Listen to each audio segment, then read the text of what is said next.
Hai Peopleology, welcome back to Cocokology Channel. Dan hari ini juga gue akan membawakan sebuah kisah tragis dari seorang wanita yang kasusnya masih hangat-hangatnya dan baru saja terjadi di bulan Maret lalu. Gimana kisahnya? Langsung aja kita masuk ke bedtime story.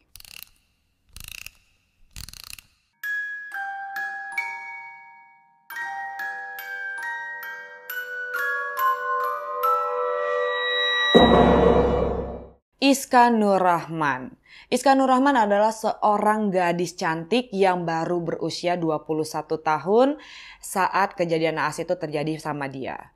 Iska Nurrahman ini berasal dari Karangwuni, Desa Wonodadi, Kebumen, Jawa Tengah.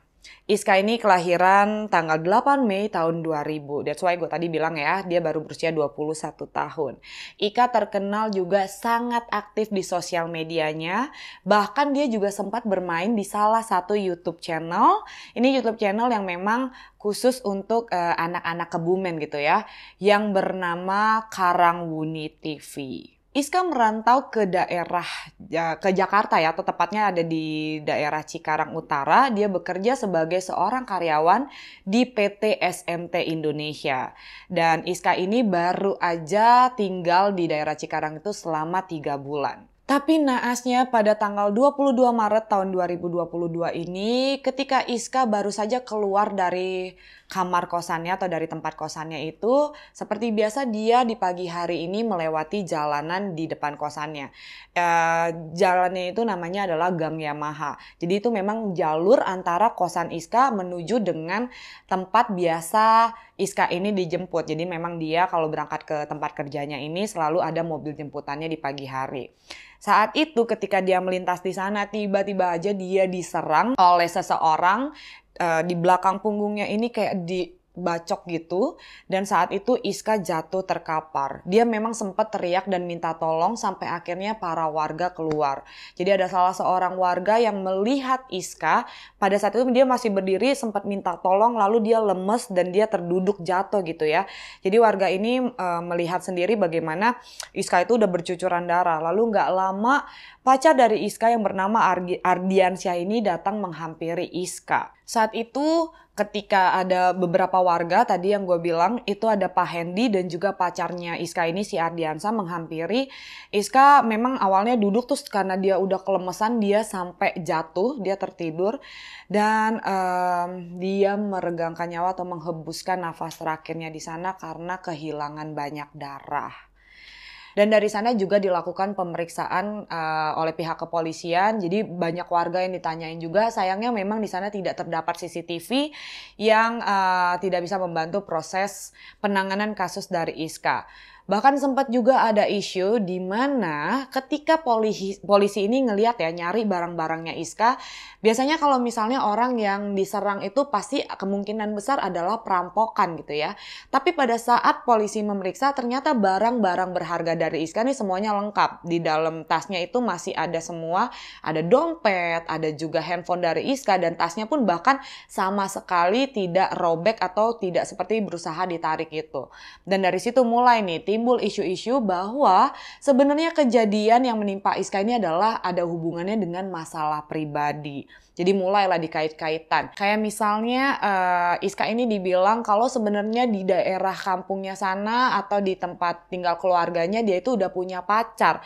Terus dibilang lagi dia terlibat cinta segitiga. Bahkan saat itu pihak kepolisian juga bilang kalau misalnya ini perampokan tapi nggak ada yang hilang. Terus kalau misalnya balas dendam mungkin lebih bisa ke balas dendam karena memang dilihat dari kondisinya kok kayaknya orangnya tahu banget jam berapa Iska ini keluar. Terus kenapa nggak ada barang-barang Iska juga yang hilang gitu ya guys. Sampai akhirnya hal itu jadi naik ke permukaan, isu itu muncul.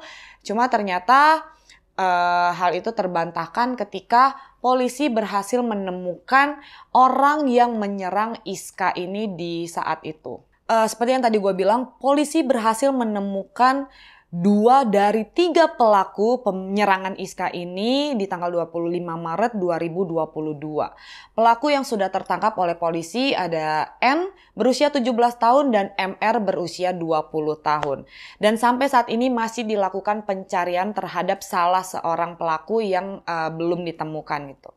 Dan polisi juga bilang saat ini kasusnya masih terus diselidiki dan mereka berjanji akan memberikan hukuman yang setimpal kepada para pelakunya.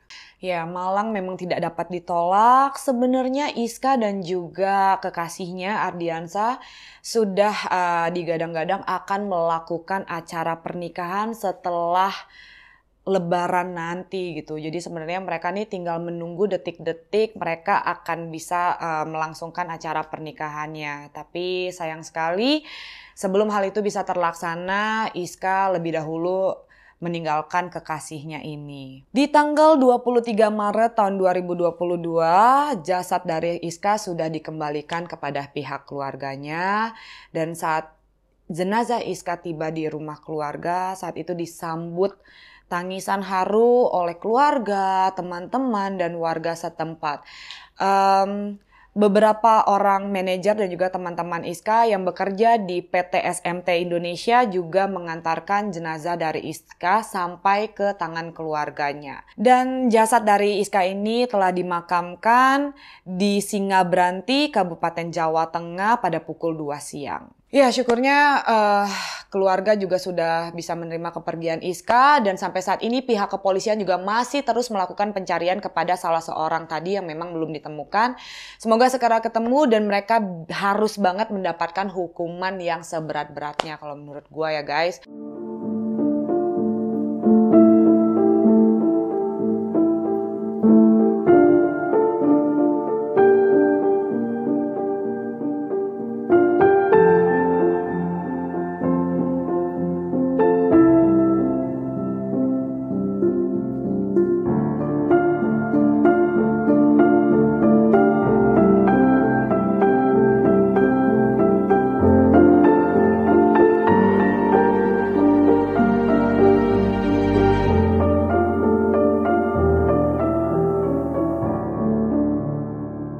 Ya, demikian kisah kita kali ini. Thank you so much for watching. Kalau kalian suka ceritanya, kalian boleh banget untuk komen, share, like, dan pastikan kalian udah subscribe Cocokologi Channel dan nyalakan tombol notifikasinya supaya kalian jadi yang pertama tahu ketika gua upload video terbaru.